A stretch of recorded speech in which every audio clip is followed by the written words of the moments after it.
எல்லாருக்கும் வணக்கம். எல்லோரும் ரொம்ப ஆரோக்கியமாகவும் பாதுகாப்பாகவும் பத்திரமாகவும் இருக்கீங்கன்னு நம்புகிறேன்.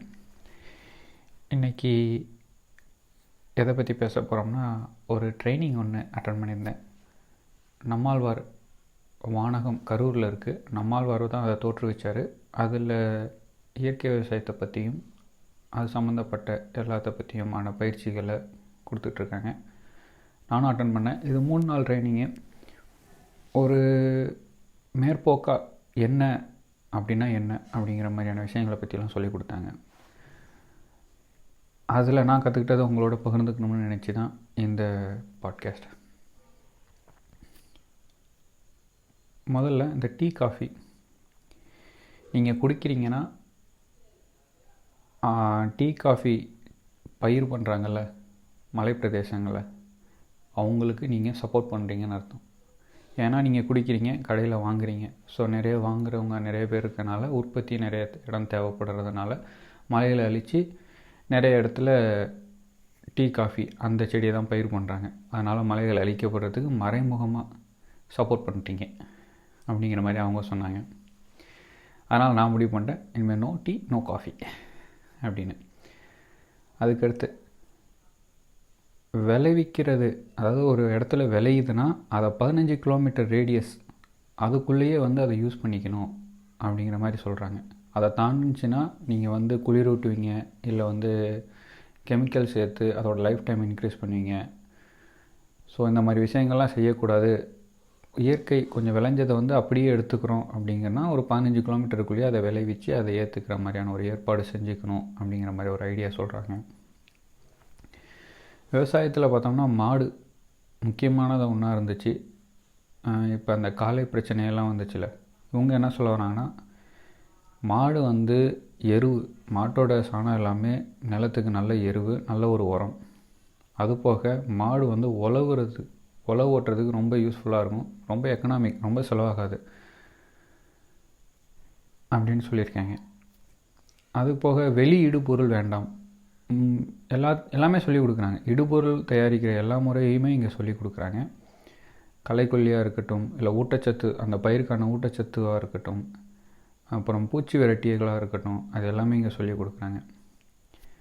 இல்லை நீங்கள் தயாரிக்க முடியலன்னா உங்களுக்கு பக்கத்தில் யாராவது இது மாதிரி ட்ரைனிங் அட்டன் பண்ணி இல்லை ட்ரைனிங் முடித்து ஆர்கானிக் முறையில் தயார் பண்ணுவாங்க, அவங்கள்ட்ட வாங்கி கூட நீங்கள் உபயோகிச்சுக்கலாம் அப்படிங்கிற மாதிரி சொல்கிறாங்க.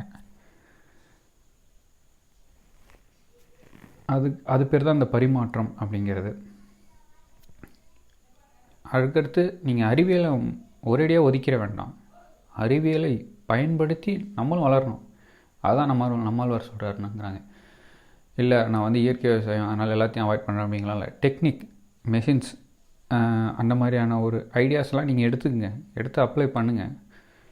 நான் சொல்லி கொடுக்கறது நீங்கள் போய் செஞ்சு உங்கள் இடத்துக்கு, உங்கள் சுற்றுச்சூழலுக்கு ஏற்ற மாதிரி நீங்கள் அதை ஆல்ட்ரேட் எடிட் பண்ணி நீங்கள் ஒரு மெத்தடை உருவாக்குவீங்க. அப்படி உருவானால் தான் நான் என்னோடய வெற்றியே இருக்குது அப்படிங்கிற மாதிரி நம்மாழ்வார் நினைக்கிறாரு. அதுக்கடுத்து பார்த்தோம்னா சீட் பேங்க், நேட்டிவ் சீட், அந்த ஏரியாவுக்கு, அந்த சூழ்நிலைக்கு நல்லா வளரக்கூடிய விதைகளை அந்த ஏரியாவிலே சீட் பேங்க்குன்னு ஒன்று உருவாக்கணும். பழங்காலத்தில் இருந்துச்சுன்னு சொல்கிறாங்க. எப்படின்னு பார்த்தீங்கன்னா, இப்போ 4-5 பேர் ஒரே பயிர் பண்ணுறாங்கன்னா, போன வருஷம் ஒருத்தரோட காட்டில் மட்டும் நல்லா விளைஞ்சிருக்கும்.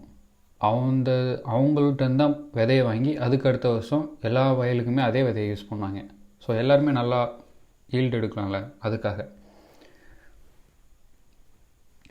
அதுக்கப்புறம் ஒரு ஃபேமிலி ஒரு 4-5 பேர் இருக்கோம்னா 3 ஏக்கர்லேருந்து 5 ஏக்கர் போதுமானது. அவங்களுக்கு தேவையானது அவங்களே விளைவிச்சிக்கலாம். அரிசி, காய்கறி எல்லாமே அதிலே விளைவிச்சிக்கலாங்கிற மாதிரி சொல்லியிருக்காங்க. மதிப்பு கூட்டுதல், நம்ம இப்போதைக்கு கொஞ்சம் விவசாயிகள்லாம் கொஞ்சம் அடி வாங்குறது இல்லை ஏமாறுறது எப்படின்னு பார்த்தோம்னா, பொருளை விளைவிச்சிருவாங்க.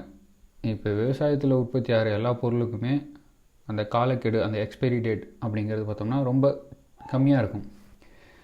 அதனால் அவங்க எப்படி தள்ளப்படுவாங்கன்னா, ஓகே இதுக்கு மேலே வச்சா கெட்டு போயிடும், இல்லை இதை இன்னும் கொஞ்சம் நாளைக்கு வச்சுருக்க போதுமான வசதி நம்மள்கிட்ட இல்லை, அந்த குளிரூட்டுதல் அந்த மாதிரி வசதியெல்லாம் நம்மள்கிட்ட இல்லை, சரி கிடைக்கிற விலைக்கு இதை தள்ளி விட்ருவோம், அடுத்த வருஷம் பார்த்துக்கோங்கிற மாதிரி தான் ஓட்டிகிட்ருக்காங்க. அதனால் மதிப்பு கூட்டுதல் தெரிஞ்சிருக்கணும். அப்படின்னா இப்போ ஒரு பொருள், இப்போ சோளம் இருக்குன்னா வெறும் சோளமாக கொடுக்கணுமா, இல்லை சோளத்தை பவுட்ராக்கி எக்ஸ்பிரி டேட் இன்க்ரீஸ் பண்ணிக்கிறோம் 4 மாதம் 6 மாதம் 1 வருஷம் அப்படின்னா நமக்கு பிரச்சனை இல்லைல்ல. அந்த விளைவிச்ச பொருளும் இருக்குது, அதை நல்ல காசுக்கும் விற்கிறோம் அப்படின்னா ப்ராஃபிட் தானே. அந்த மாதிரி. அதுக்கப்புறம் மூடு பயிர்னு ஒன்று சொல்கிறாங்க. மூடு பயிர் அப்படிங்கிறது என்னென்னா, மண் வந்து செடி கொடி அந்த இலைகள் எதுவுமே இல்லைன்னா மண் வெயிலால் சூடு ஏறும். அதை தவிர்க்கிறதுக்கு மண் வந்து அதுக்கு மேலே வந்து செடிகளை அதுவாக வளர வைக்குமா. அதுக்கு தேவை நான் மண் வந்து நான் ஈரமாக வச்சுக்கணும், எனக்கு வந்து அந்த வெயிலால் ரொம்ப சூடு ஏறக்கூடாது, அதுக்காக தான் அதை விளைவிக்குது அப்படின்னு. அதை தடுக்கிறதுக்கு காஞ்ச இலைகள் அதெல்லாம் கொட்டி நிரப்பலாம். இல்லை கல்லெல்லாம் மூடி வச்சோம்னா நேரடியாக மண் மேலே வெயில் படாது. அந்த மாதிரிங்கிறது இருக்குது.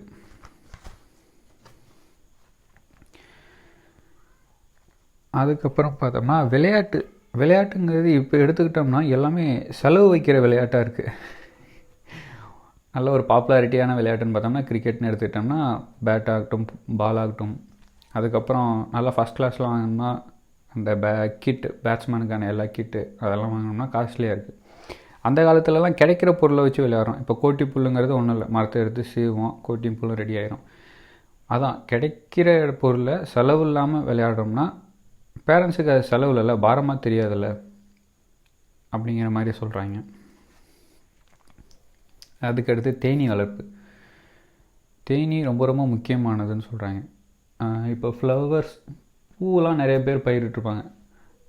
அதுக்கெல்லாம் வந்து நல்லா வளரணும், பூ நல்லா வைக்கணும் அப்படின்னா தேனீயோட உதவி ரொம்ப தேவை. ஆனால் தேனீ வளர்க்கிறது ரொம்ப முக்கியமானது ஒன்று, அது அழிஞ்சிட்டு வருது அப்படிங்கிற மாதிரி சொல்கிறாங்க. பறவை.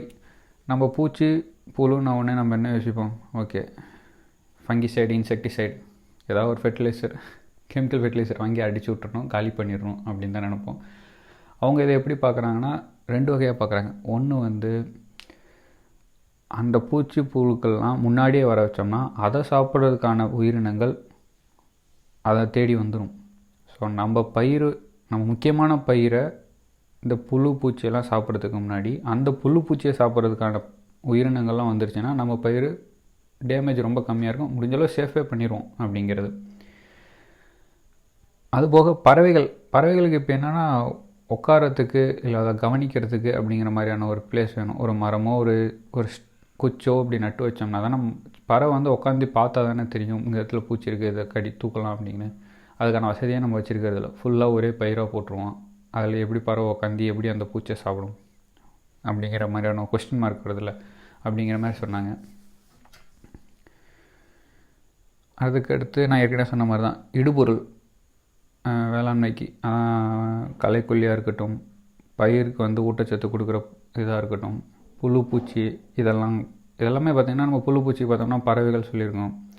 இல்லை புழு பூச்சியை முன்னாடியே வர வைக்கிறதுக்கு சிறுதானியங்கள் எதாவது விளைவிச்சோம்னா அதில் முன்னாடியே வந்துடும், அதை சாப்பிட்ற உயிரினங்கள் அதை நோக்கி வந்துடும். நம்ம பயிர் அந்த நிலையை அடையிறதுக்குள்ளே, புழு பூச்சி வைக்கிற நிலையை அடையிறதுக்குள்ளே அந்த புழு பூச்சியை சாப்பிட்ற உயிரினங்கள் நம்ம வயலில் இருக்கனால நம்ம பயிர் வந்து பாதுகாக்கப்படும் அப்படிங்கிறது.